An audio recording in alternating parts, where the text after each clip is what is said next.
E come possiamo osservare, il serbatoio per l'impianto di aspirazione del separatore ciclonico si può dire completamente realizzato e ricalca appieno il progetto realizzato con SketchUp che abbiamo visto la settimana scorsa.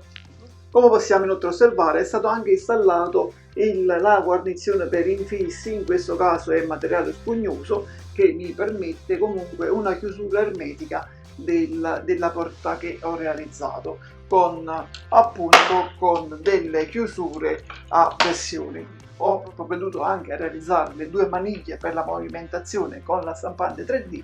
L'unica variazione sul tema è stata praticamente la realizzazione di questi tre spioncini che mi permettono di controllare il livello di stoccaggio dei trucioli e della polvere di legno all'interno di questo serbatoio. E infine sono state montate le ruote come da progetto.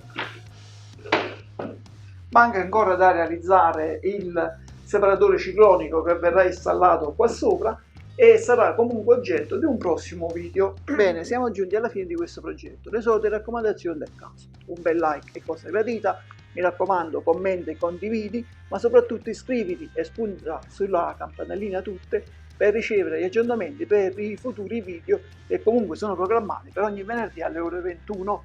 Non mi resta altro che ringraziarti per la visione di questo video, rinviarti a venerdì e augurarti un buon fine settimana. Ciao!